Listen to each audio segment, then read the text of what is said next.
Entonces, ¿cómo hacemos una buena pregunta de investigación?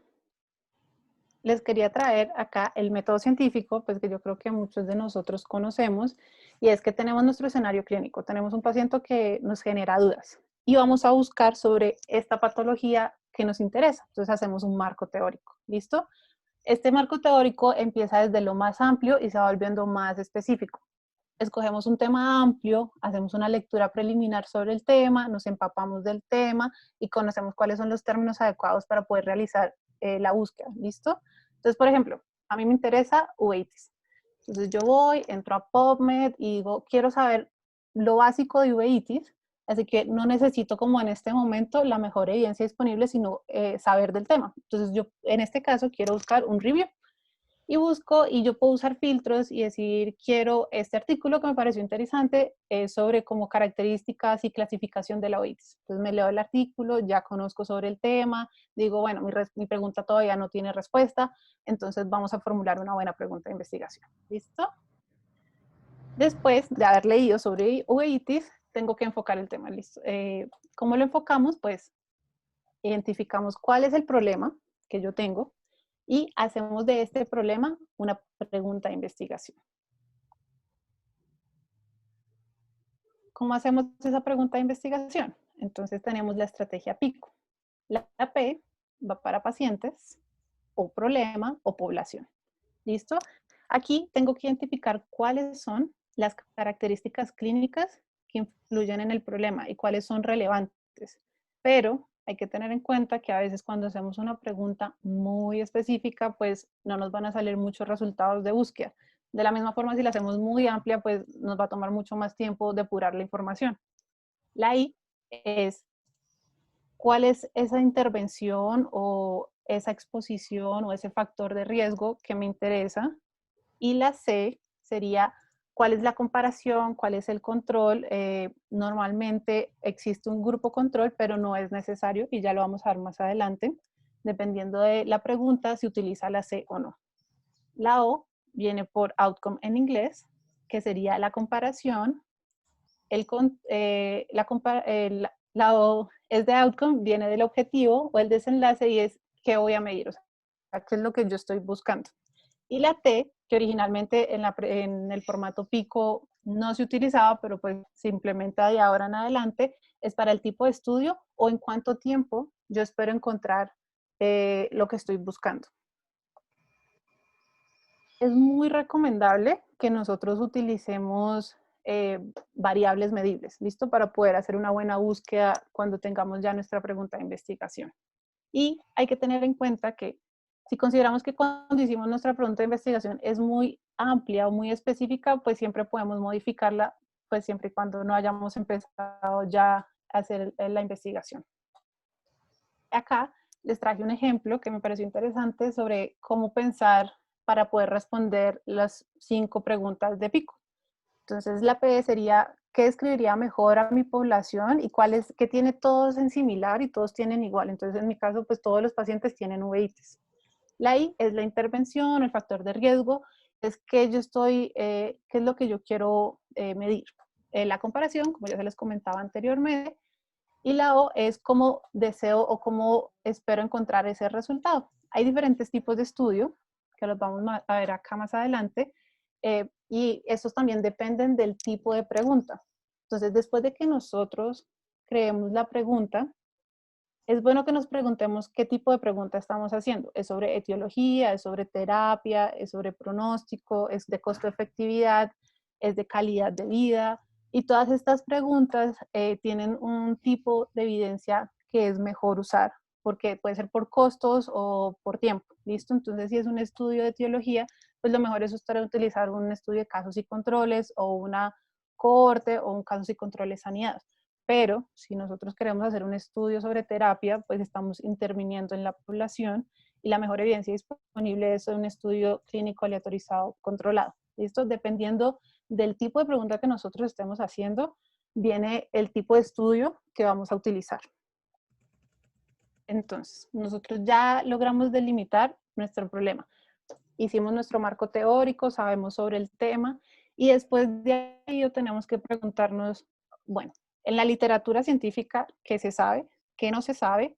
qué métodos utilizaron para estudiar este tema y si yo considero que esos métodos son los mejores para responder mi pregunta o como el tema que se está analizando.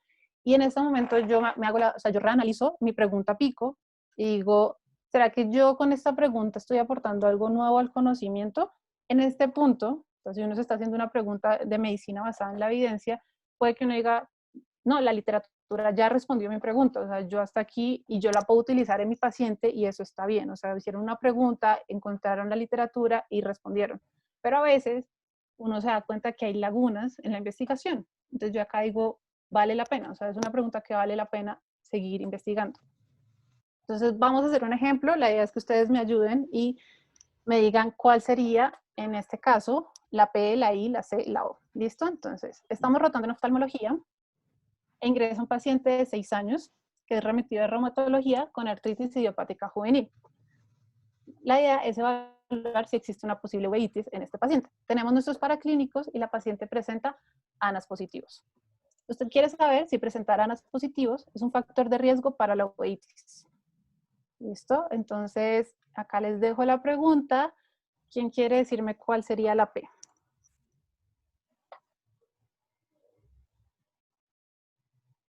Pacientes con artritis idiopática juvenil. Perfecto. ¿Cuál sería la I? Tener ANAS positivos. Súper. Entonces, ¿cuál sería la C? Pacientes que no tienen ANAS positivos. ¿Y el desenlace? Tener uveitis. Listo. ¿Cuál consideran ustedes que es el mejor tipo de estudio para realizar con esta pregunta? Estamos hablando de factores de riesgo, lo que ustedes consideren. Yo sé que no lo hemos visto, pero solo si tienen alguna idea.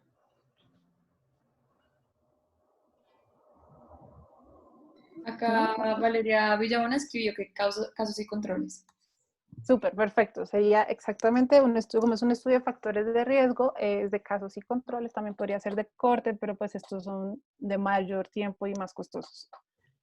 Entonces, la pregunta sería, ¿son los anticuerpos antinucleares, ANAS, un factor de riesgo para desarrollar uveitis en pacientes con artritis idiopática juvenil? Entonces, ya tengo mi pregunta y yo sé que con estas mismas variables yo puedo hacer diferentes preguntas dependiendo de lo que yo haya encontrado en mi paciente, lo que me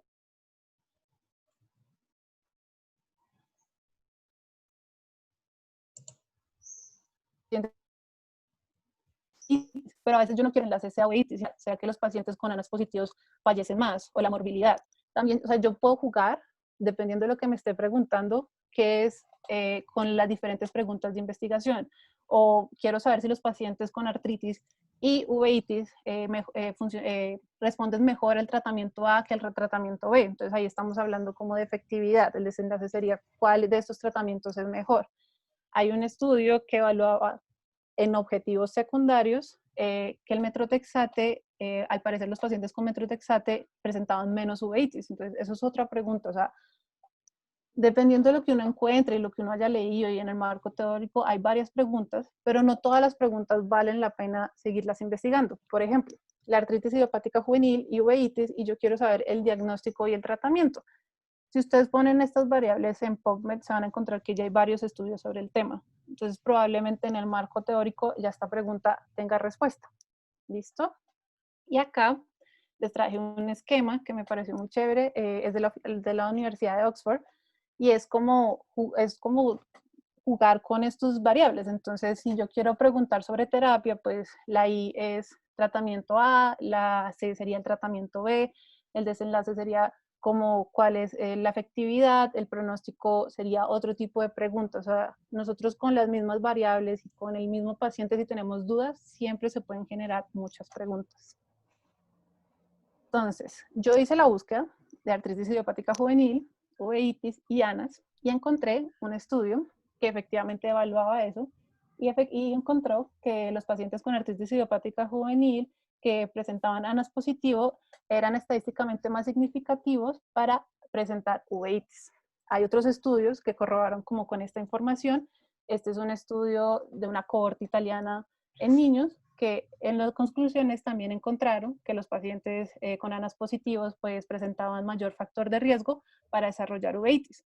Estos son estudios pues, de casos y controles, esto es una cohorte, pero también hay estudios de reviews. No es la mejor evidencia disponible, pero pues les quería mostrar que uno puede encontrar varios tipos de estudio. Ya de ahí a que estos estudios estén bien hechos, pues tocaría leerlos completamente y tomar la decisión. Entonces, vamos a hacer otra. Ustedes me dirán, ¿usted quiere saber si... Esperen que no me deja leer. Si el consumo de vitamina C reduce el riesgo de cataratas. Entonces, ¿cuál es la P?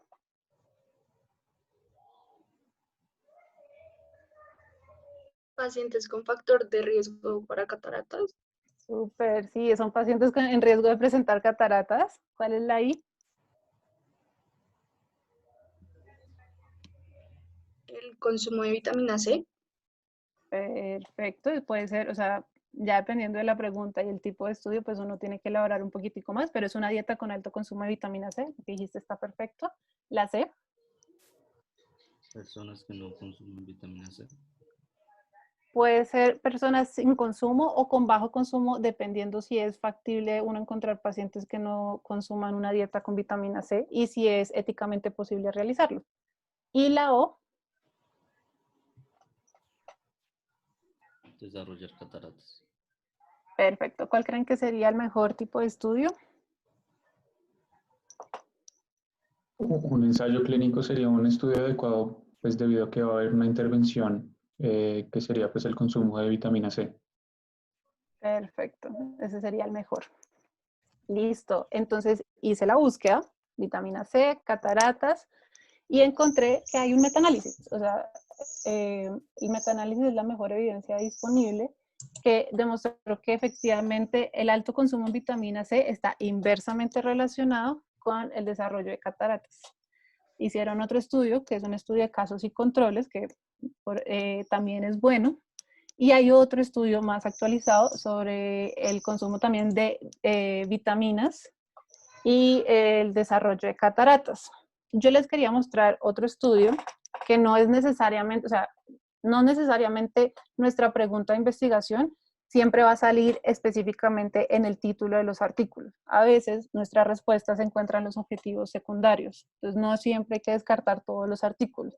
Este artículo buscaba la relación entre vitaminas y el desarrollo de cataratas, y como uno de sus objetivos secundarios se encontraba la vitamina C. ¿Listo?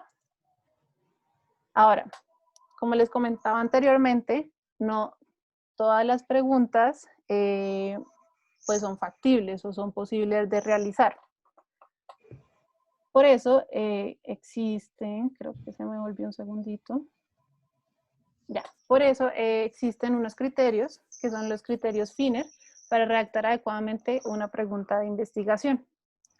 Estos son factible, y tenemos el número adecuado de individuos, tenemos o sea, es costo económico realizarlo, podemos realizarlos nosotros, no todos los estudios pues son posibles realizarlos en todas las instituciones. Un estudio clínico controlado y realizado tiene que ser realizado en una institución que tenga aval del INVIMA, entonces pues tampoco es que se pueda hacer en cualquier lado. Es interesante, va hacia un público específico y está resolviendo una pregunta adecuada. Es novedoso, estamos confirmando o estamos rechazando unos resultados previos por otros investigadores, y lo que les comentaba es éticamente posible realizarlo, pues todos los estudios tienen que avalarse por el comité de ética mientras estés utilizando pacientes. Y pues es relevante para el conocimiento científico, para las políticas públicas, o esto me permitirá iniciar una nueva línea de investigación. Y por último, entonces, les quería mostrar para llevarse a casa que las preguntas de investigación es la primera parte cuando se quiere investigar. Como les comentaba, es la hoja de ruta, es lo que me permite realizar mis objetivos, hacer mis hipótesis, formular mi metodología. Cuando nosotros hacemos el marco teórico, está bien que la pregunta cambie. Si encontramos información novedosa que nos haga como cambiar lo que estábamos pensando, eso está bien, no está mal. Y hay que tener en cuenta que si la consideramos muy específica o muy amplia, o sea, si yo hubiese puesto paciente de 6 años con artritis idiopática juvenil, probablemente me hubiese reducido mi búsqueda. Entonces, toca estar pensando en eso y siempre recordar el acrónimo PICO. Hay una base de datos que me parece chévere, que se llama Trip Database, es gratis, siempre y cuando, pues, o sea, también se puede pagar, donde uno puede utilizar acá el sistema PICO y uno va poniendo la población, la intervención, si hay comparador o no, y el desenlace, y acá al lado nos muestra qué tipos de estudios salen. No significa que todos nos sirvan, pero me parece que es chévere cuando uno apenas está iniciando en esto de hacer una pregunta PICO.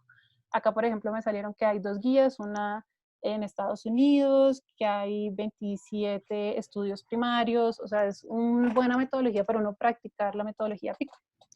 Y bueno, no, eso es todo. ¿Tienen alguna duda? ¿Quieren que resolvamos alguna inquietud? Me avisan.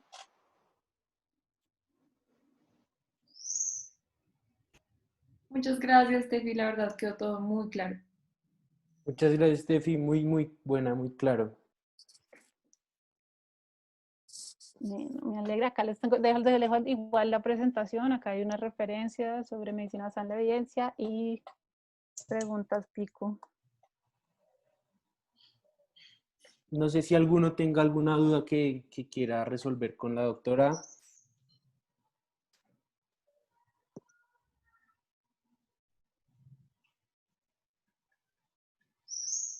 Creo que no.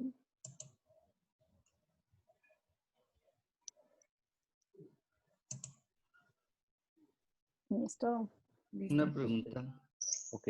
Claro, Eh, dime. es que uno como que cuando uno se acostumbra a revisar como siempre las mismas páginas, digamos yo generalmente o es PubMed o es Google Scholar o es, no sé, Clinical Key o algo así, no sé, digamos que otras plataformas nos podría recomendar. Sí, hay, dependiendo de lo que uno quiera buscar, digamos, si uno está buscando literatura latinoamericana, está Cielo, está, si tú quieres, está Medline o PubMed, pues como lo nombren, está Scopus. Trip Database es de estas que intentan utilizar un poco la metodología PICO y por eso se las quería mostrar. También se puede hacer literatura gris. Por ejemplo, la universidad pues tiene su propio repositorio de literatura gris, que son como las tesis de maestría, y esas tesis pues tienen un marco teórico como de 30 páginas. Entonces, uno también puede irse por ese lado. ¿Qué otras le puedo recomendar? Creo que, pues no sé, creo que por ahí podemos empezar. Igual si quieren yo les escribo a Cami o a Carlos algunas otras para que ustedes las tengan presentes. Hay un artículo, si quieren yo se los paso, que dice como cuáles son las mejores aplicaciones para estudiantes de medicina. Entonces, si están buscando sobre terapias, si están buscando resúmenes de artículos, si están buscando sobre diagnóstico, tiene como una lista de las aplicaciones que se podrían descargar. Súper. Hay otra página de literatura gris que es OpenGray. Ahí también encuentran varios repositorios de tesis. Y adicionalmente, si están como buscando en temas de psicología o algo por el estilo, SciNet también está disponible. Tefi, acá alguien preguntó, María Catalina Sánchez, que si tienes algún consejo para recién iniciados en investigación. Yo digo que, o sea, empezar. Y en la universidad hay muchos profesores que están dispuestos a como ayudarles y a investigar. Entonces, si ustedes tienen alguna duda, ustedes dicen, esta pregunta yo creo que podemos hacer un artículo, busquen a un profesor, lean sobre el tema, lleguen con una pregunta formulada y empiecen. O sea, la idea es empezar siempre, no tengan miedo. Igual, si me quieren contactar, el grupo de oftalmología tiene mi número, todo, entonces no hay problema. Listo. Muchas gracias. Muchas gracias, Steffi. No, Estuvo de súper. nada. Si tienen alguna duda, me escriben, no pasa nada. Gracias.